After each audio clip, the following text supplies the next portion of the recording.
என் நெஞ்சில் குடியிருக்கும்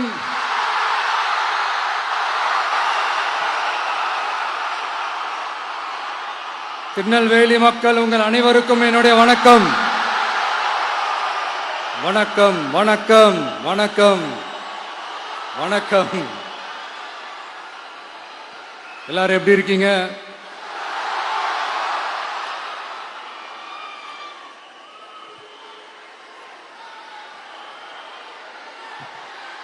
உங்க மகன்,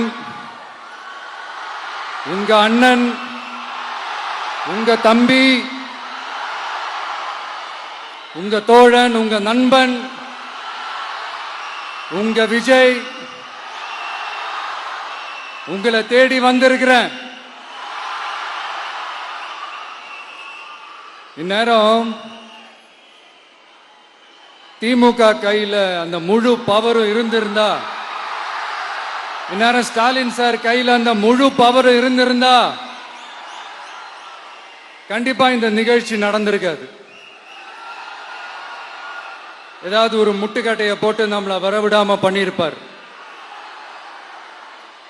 ஆனா இப்பதான் அவர் ஒரு அதிகாரம் இல்லாத ஒரு முதல்வரா அப்படியே இருக்காருல்ல, ஒரு கேர்டேக்கர் கவர்மெண்ட் சொல்லுவாங்க இந்த பீரியட. அப்படி இருக்கிறதுனாலயோ என்னமோ கொஞ்சம் ஈஸியா வர முடிஞ்சதுன்னு நினைக்கிறேன்.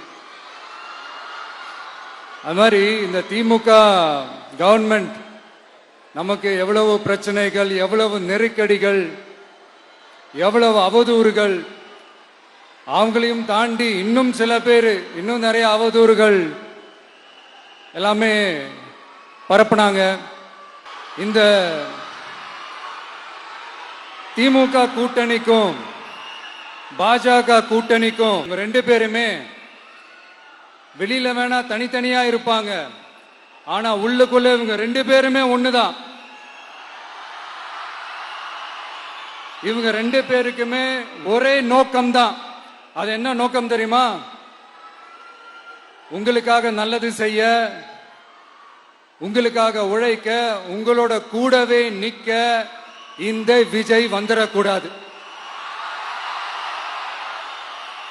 அதுதான் அவங்களுடைய அந்த நோக்கமே.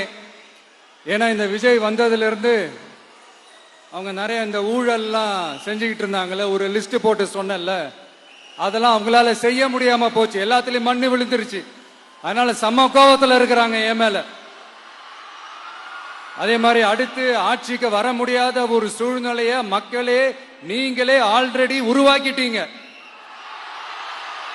இந்த கூட்டணி கணக்கு, அந்த கணக்கு, இந்த கணக்கு எதுவுமே எடுபடல. இந்த அரித்மேட்டிக் கணக்கு, மேத்தமேட்டிக்ஸ் கணக்கு எல்லாமே மண்ணுக்குள்ள புதைச்சிட்டீங்க. அப்புறம் இந்த கொள்ளையடிச்சு வச்சிருக்கிற இந்த பணத்தை எல்லாம் வச்சு கல்லாப்பட்டி கூட்டணின்னு ஒண்ணு சேர்த்து வச்சிருந்தாரு. அது எல்லாமே இப்ப கலகலத்து போய் நிக்குது. டாப் தனியா, பாட்டம் தனியா, ரீப்பர் தனியா, ஜாயிண்ட் தனியா, அப்படி நிக்குது தனித்தனியா. எல்லாமே அப்படியே ஒட்ட வச்சுக்கிட்டு இருக்கிறாரு. கூட்டணி கட்சிக்காரங்களே ஒருத்தருக்கு ஒருத்தர் ஓட்டு போட்டுக்க மாட்டாங்க போல் இருக்கு. அப்படி இருக்கு நிலைமை இந்த திமுக கூட்டணியில. சரி, இவங்களுக்கு தான் இந்த நிலைமைன்னு பார்த்தா இந்த பாஜக தலைமையில் மற்றும் பலர் அவங்க நிலைமை இன்னும் மோசமா இருக்குது. அதனால மக்களே, இந்த திமுகவோட நேரடி கூட்டணிக்கும் மறைமுக கூட்டணிக்கும் நம்ம மேல காண்டு.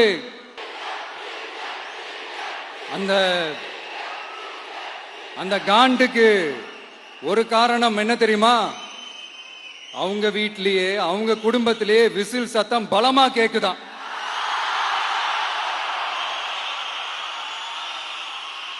அடுத்த காண்டு அது இந்த சில பல கோடிகளை கொடுத்து நம்ம தமிழ்நாட்டு காங்கிரஸ பையில போட்டுக்கிட்டாங்க. யாரு? ஸ்டாலின் சார்.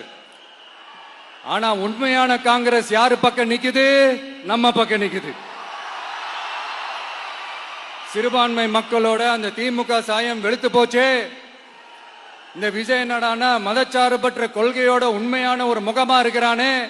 இந்த சிறுபான்மை மக்கள் வேற இந்த விஜய் பக்கம் தானே நிக்கிறாங்க. அப்படின்ட்டு இந்த திமுகவுக்கும் பாஜகவுக்கும் என் மேல காண்டோ காண்டு. அதுக்காக நாம் என்ன செய்ய முடியும்? இந்த 33 வருஷமா ஒவ்வொரு வீட்டுக்குள்ளேயும் ஒவ்வொரு மனசுக்குள்ளேயும் போறதுக்கு நாம் பட்ட பாடு எனக்கு தானே தெரியும். அதனாலதான் நான் முன்னாடியே சொன்ன மாதிரி கட்சி ஆரம்பிச்சுட்டு ஒவ்வொரு வீட்டுக்குள்ளேயும் நாம் போல, ஒவ்வொரு வீட்டுக்குள்ளேயும் போனதுக்கு அப்புறம் தான் கட்சியாவே ஆரம்பிச்சிருக்கிறேன்.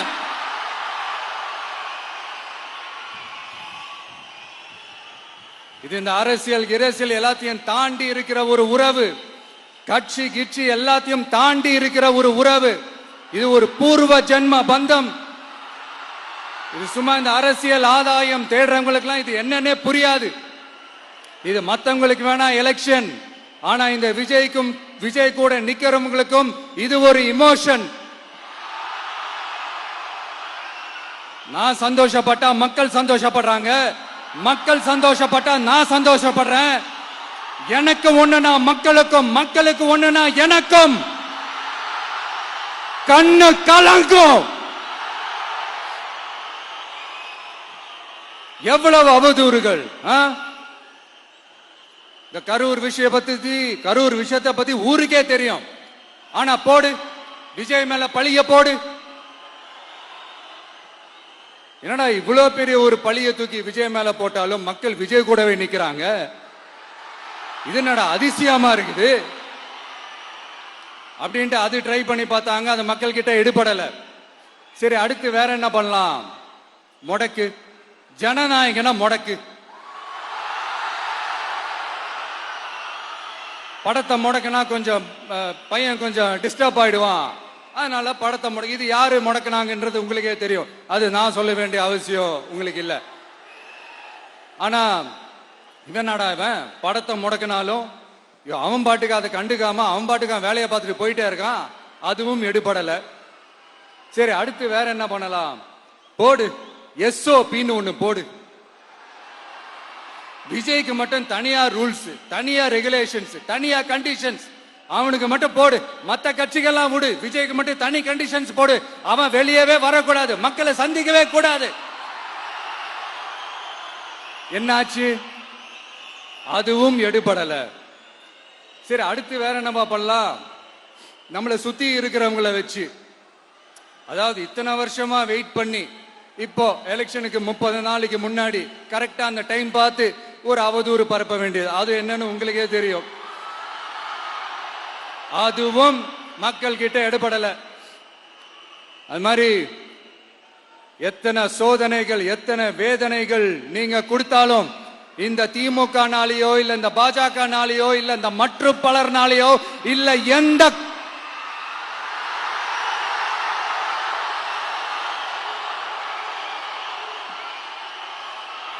வேற யாராலையும் என்ன மக்கள் கிட்ட இருந்து பிரிக்க முடியாதுன்னு சொல்ல வந்தேன். அதைத்தான் சொல்ல வந்தேன்.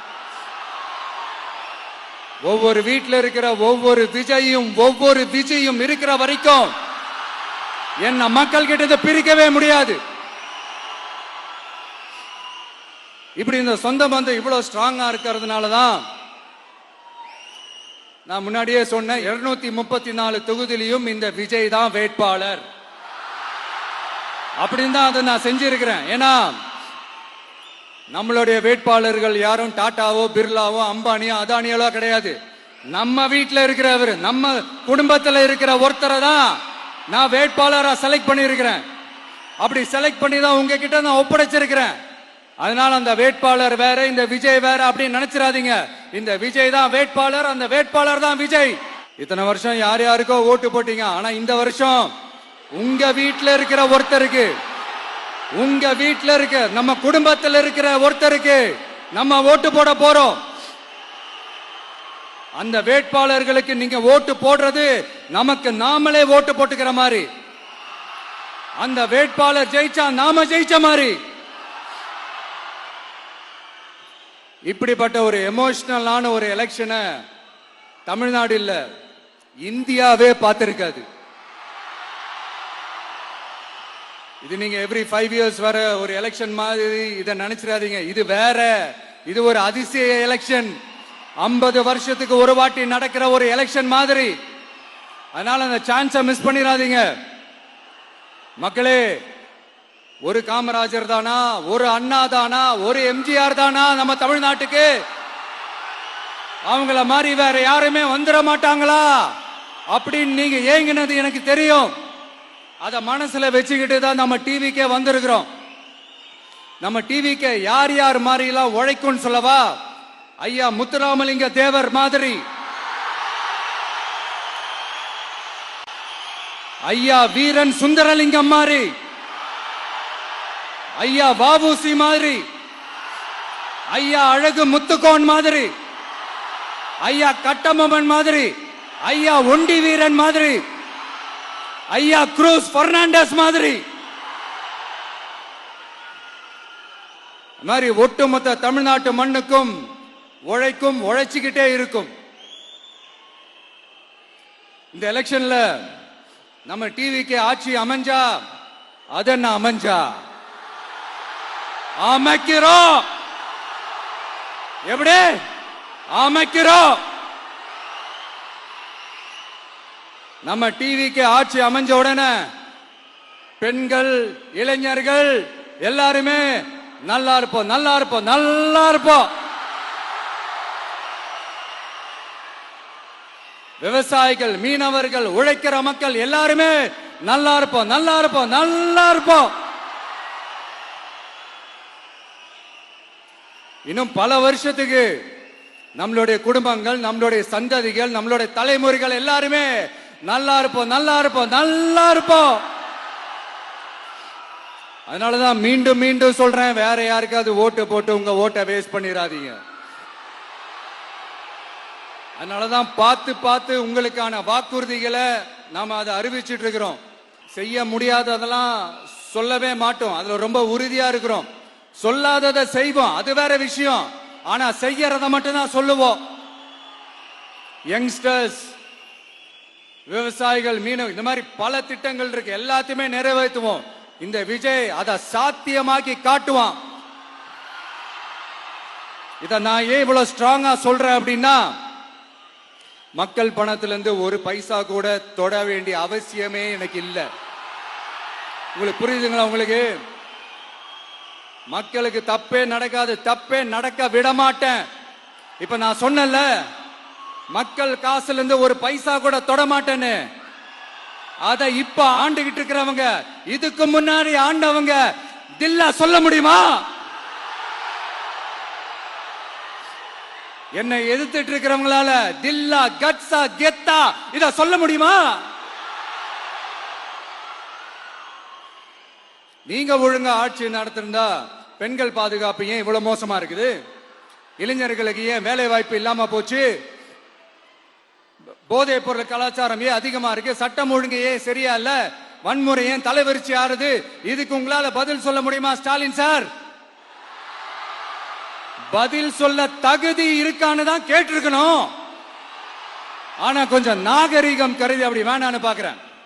2-2.5 வயசு குழந்தைய துள்ள துடிக்க உங்க திமுக நிர்வாகி ஒருத்தன் கொன்னானே, அதுக்கு என்ன பதில் சொல்ல போறீங்க? விளாத்திக்குளம் பக்கத்துல +2 படிக்கிற ஒரு பொண்ணு டாய்லெட் வசதி சரியா இல்லாம ஒரு அவசரத்துக்கு காட்டு பக்கம் போய் ஒதுங்கினாங்களே, என்னாச்சு? இந்த உலகத்தை விட்டே போயிட்டாங்க. அதுக்கு என்ன பதில் சொல்ல போறீங்க? இந்த பிள்ளைங்களை உங்களால திருப்பி கொடுக்க முடியுமா சார்? 5 வருஷமா போலீஸ் டிபார்ட்மெண்ட் கையில வச்சுக்கிட்டு என்ன சார் பண்ணீங்க? பொம்மைகள் மாதிரி வச்சு விளையாடிட்டு இருந்தீங்களா? ஒரு மனசாட்சின்றது வேணாம். நாங்குநேரி பிரச்சனையை பத்தி பேசினா அது போதையில நடந்துச்சான். பெரிய கண்டுபிடிப்பு, எங்களுக்கு தெரியாது பாரு. அது எங்களுக்கும் தெரியும், உங்களுக்கும் தெரியும். கேள்வி அது இல்ல, அதை ஏன் தடுக்கலன்றதுதான் எங்களுடைய கேள்வி. இது மட்டுமா? மணலை திருடுறாங்க, மண்ணை திருடுறாங்க, மலைகளை முழுங்குறாங்க, சட்டவிரோதமா கல்குவாரி நடத்துறாங்க, மணல் மாஃபியா அது ஒரு பக்கம் நடந்துகிட்டு போகுது. இன்னொரு பக்கம் மினிஸ்டர்ஸ் கொள்ளையடிக்கிறாங்க, இன்னொரு பக்கம் குடும்பமா சேர்ந்து கொள்ளையடிக்கிறாங்க. டாஸ்மாக்ல ஊழல், நகராட்சி துறையில ஊழல், இப்படி ஊழல் ஊழல், ஆட்சி முழுக்க ஊழல் ஊழல்லே ஊறி போய் நாரி போய் கிடக்குது. எந்த மூஞ்ச வச்சுக்கிட்டு சார் வந்து ஓட்ட கேப்பீங்க?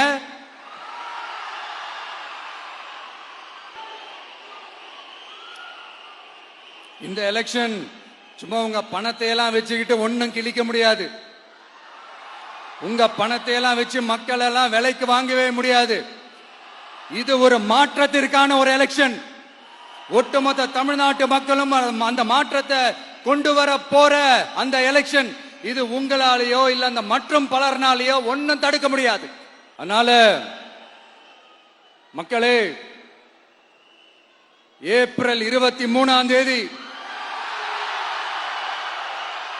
காலையில சும்மா பக்காவா ரெடி ஆயிட்டு வீட்டுல இருக்கிற சாமியெல்லாம் கும்பிட்டுட்டு உங்க ஓட்டர் ஐடி கார்டை கையில் எடுத்துக்கிட்டு முதல்ல பூத்துல போய் நின்னு அந்த விசில் சின்னத்துக்கு நேரா இருக்கிற அந்த பட்டனை ஒரு அழுத்துங்க. இது ஒரு தலைமுறைக்கான ஒரு தேர்தல், உங்களுக்கான தேர்தல்.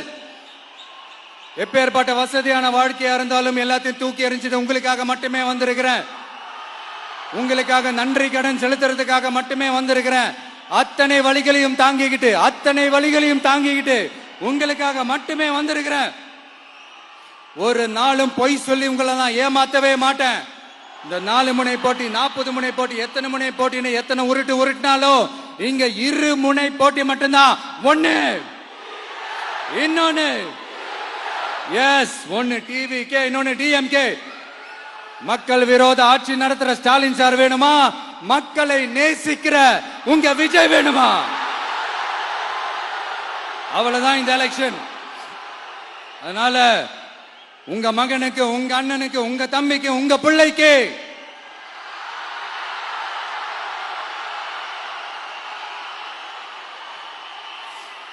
ஒரே ஒரு வாய்ப்பு கொடுங்க. தயவு செஞ்சு விசில் சின்னத்துக்கு ஓட்டு போடுங்க. இது ஒரு விசில் புரட்சி தேர்தலா இருக்கணும். நான் தன்னந்தனியாளு, நீ எல்லாம் நம்ம அப்பாரு, கொஞ்சம் நவந்தனா இங்க 8 கோடி பேரு, மிரல போது ஸ்டேட்டு நம்ம விசில் சத்தம் கேட்டு, நல்ல பங்க வாழ இங்க விசில் கடி ஓட்டே, கடைசி நம்பிக்கை மக்களை தேடி வருது, அதை இறுக்கி புடிச்சு ஒரு வரலாறு எழுது. உங்க விஜய், நான் வரேன். விசில் அடிக்க ரெடியா? கான்பிடண்டா இருங்க. நல்லதே நடக்கும். வெற்றி நிச்சயம். மீண்டும் சந்திக்கும் வரை நன்றி, வணக்கம்.